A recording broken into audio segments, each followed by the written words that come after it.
पीलीभीत में मानक के विपरीत लाउड स्पीकर और तेज ध्वनि यंत्रों को लेकर सख्ती बढ़ती जाने लगी है। पुलिस ने जिले भर में अभियान चलाकर धार्मिक स्थलों पर 133 लाउड स्पीकर हटाए हैं। इन लाउड स्पीकरों को सरकारी स्कूलों में दिया गया। लाउड स्पीकर को लेकर सुप्रीम कोर्ट और उत्तर प्रदेश शासन के आदेश पर अफसरों की ओर से गंभीरता बढ़ती जा रही है।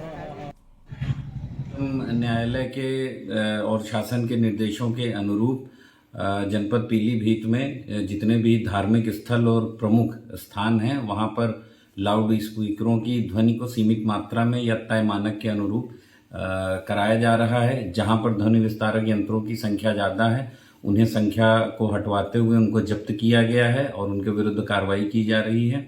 और धार्मिक स्थलों पर लाउड स्पीकरों की ध्वनि को इस प्रकार रखे जाने के निर्देश दिए गए हैं कि उनकी जो आवाज रहे या ध्वनि वो सीमित मात्रा में धार्मिक स्थल परिसर के भीतर ही रहे।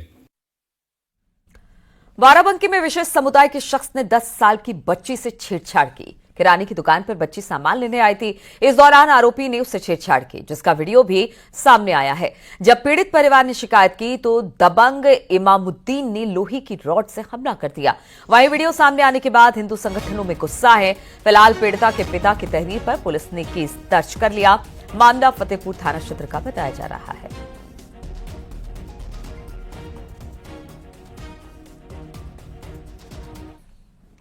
खबर नोएडा से, जहां पर महागुण मर्जारिया के फ्लैट बायर्स ने प्रदर्शन किया है। बायर्स ने कहा है कि 2 टावर का मालिकाना हक नहीं मिल रहा है। फ्लैट की रजिस्ट्री भी रुकी हुई है। लोगों का कहना है कि 3 करोड़ से ज्यादा का बकाया है। जब तक बिल्डर अमित जैन रुपए नहीं देता तब तक रेजिडेंट्स यहां से नहीं जाएंगे। बिल्डर के खिलाफ जल्द ईडी जाएंगे और शिकायत दर्ज कराएंगे।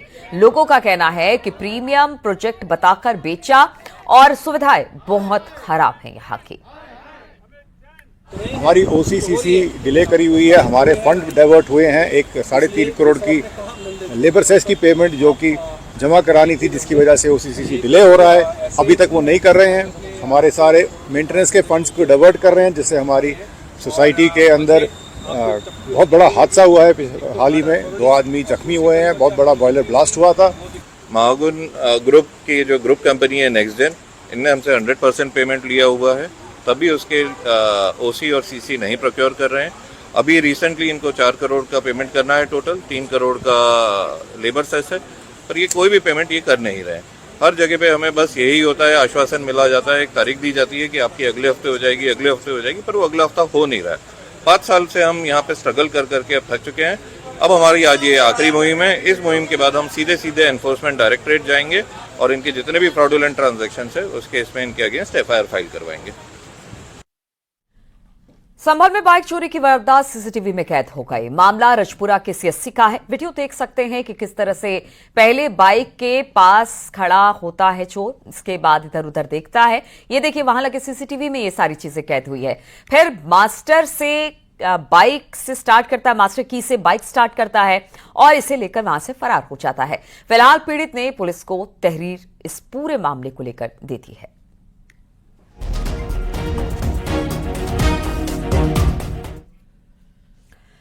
लखनऊ से खबर आ रही है, जहां पर संभल हिंसा पर मायावती का बयान सामने आ गया है। कांग्रेस पर मायावती का निशाना। मुस्लिम वोट को रिझाने में लगातार जुटी हुई है एसपी और कांग्रेस। बाकी मुद्दों से किसी तरह का कोई लेना देना इन दोनों पार्टियों को नहीं है। मुस्लिम समाज भी सतर्क रहे, आपस में लोगों को लड़वाया जा रहा है। तो मायावती का यह बयान अब सामने आ गया है। विपक्ष देश व यहाँ के जनहित के मुद्दे न उठाकर अपने राजनीतिक स्वार्थ में संभल में हुई हिंसा की आड़ में खासकर सपा व कांग्रेस पार्टी यहाँ मुस्लिम वोट को रिझाने में लगी है। बाकी मुद्दों से उनका कोई लेना देना नहीं है। इतना ही नहीं, बल्कि ये पार्टियाँ मुस्लिम समाज को भी, अर्थात तुर्क व नॉन तुर्क को भी वहाँ आपस में लड़ा रही हैं संभल में, जिससे मुस्लिम समाज को भी सतर्क रहना है। बांग्लादेश के हालात पर भी मायावती बोली है। बांग्लादेश में दलितों पर जुल्म हो रहा है। बांग्लादेश में हिंदुओं पर लगातार हिंसा हो रही है।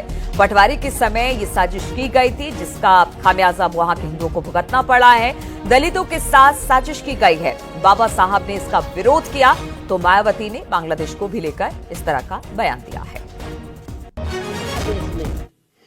हिंदू जो बड़ी संख्या में जुर्म जाति के वहाँ शिकार हो रहे हैं, उसमें अधिकांश संख्या उन दलितों की है, उन वीकर सेक्शन के लोगों की है, कमज़ोर तबके के लोगों की है, खासकर दलितों की है, जिनकी भारत देश में बहुलता होते हुए भी बंटवारे में जबरन उनको बाबा साहब डॉक्टर भीमराव अंबेडकर को संविधान सभा में चुनकर भेजने की सजा के तौर पर पाकिस्तान को दे दिया गया था। इस प्रकार बाबा साहब डॉक्टर भीमराव अंबेडकर संविधान सभा में बंगाल के जिस जैसोर खुलना क्षेत्र से चुनकर आए, तो उसे हिंदू बाहुल्य क्षेत्र होने के बावजूद भी षड्यंत्र के तहत पहले पाकिस्तान के हवाले कर दिया, जो अब बांग्लादेश में है। वो क्षेत्र अब बांग्लादेश में है, और जिस क्षेत्र को पहले पाकिस्तान के हवाले कर दिया था, जो अब बांग्लादेश में है, तो हिंदुओं में भी अधिकांश संख्या वहाँ वीकर सेक्शन की थी।